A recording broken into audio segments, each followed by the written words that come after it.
नागपुरात काल झालेल्या मुसळधार पावसामुळे पालिका प्रशासनाच्या नाले सफाईच्या कामाची पोलखोल झालेली आहे।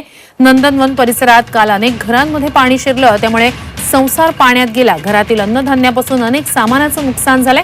सिमेंटच्या रस्त्यांची वाढलेली उंची आणि ड्रेनेज सिस्टीमची सफाई न झाल्याचा फटका बसलेला आहे। तसंच नाग नदीचं खोलीकरणही व्यवस्थित झालं नाही, त्यामुळेच ही परिस्थिती उद्भवली असा आरोप नागरिकांनी केलाय।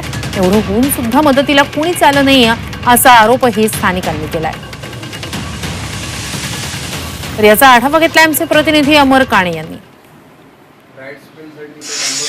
नंदनवन कॉलनीतील शाहू कुटुंबाच्या निवासस्थानी आहे आणि त्यांनी आपल्या घरी असं घरचं जे सामान आहे, कालच्या पावसाचं पाणी जे घरात घुसलं होतं त्यानंतर असं वरती उचलून ठेवलेलं आहे। खरं तर काकूंनी आता जे सांगितलं की त्यांच्या घरातील बरंचसं सामान काल तरंगत होतं। काकू, काय परिस्थिती होती कालची? संपूर्ण घरातली किती नुकसान झालंय आपलं?